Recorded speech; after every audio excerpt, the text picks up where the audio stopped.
In this video, we're going to show you how to access and find information based on the data that you've collected using your iPhone.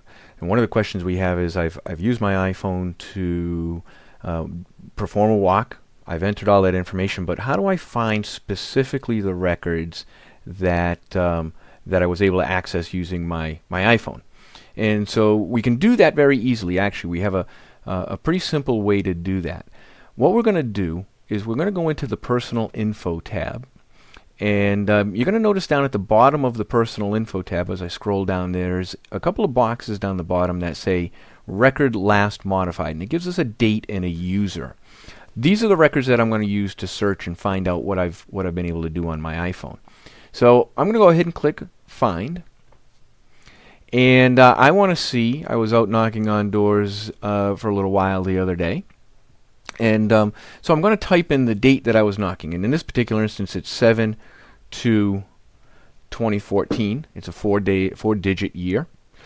And in the user field, I'm going to put iPhone, because whenever you log something in using your iPhone, it will be tagged as that. It will be tagged as Peter's iPhone, or whatever your name happens to be your iPhone. So we know that the date of the second and the user is going to be the iPhone.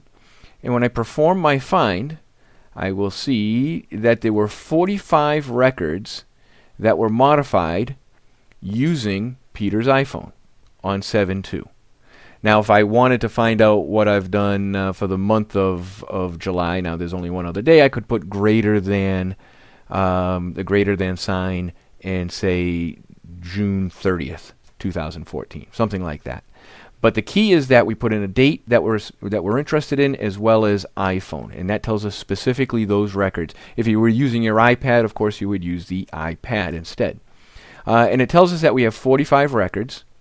And now I can see my streets. I happen to be on Center Street, and if I use my next record button here, I can just cycle through all the people that I went through.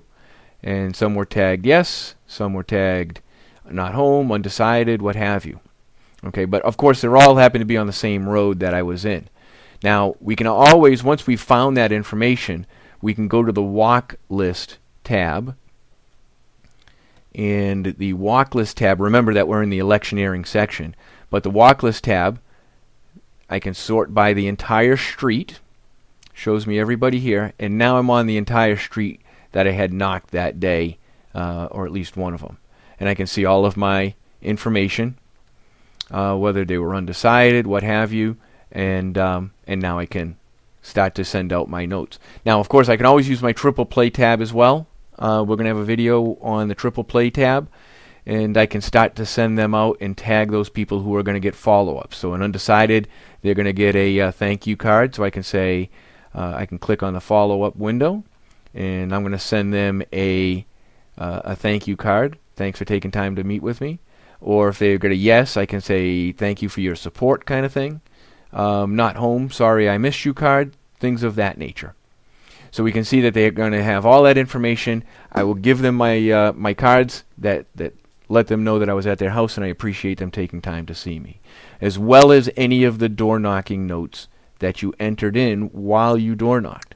Now, one thing to remember here is, because we looked at a field that was when we modified that last record, when I select this and say yes, come on, what we're going to see is that the record modification date will change to today, and it will take off your iPhone. So it will eventually change to today. So that will knock off the fact that you had accessed it with your iPhone. Okay, so you want to be careful of that. But that's how you can access those records that are on your iPhone, and those records that were specifically captured while you were outdoor knocking. Hope this was helpful.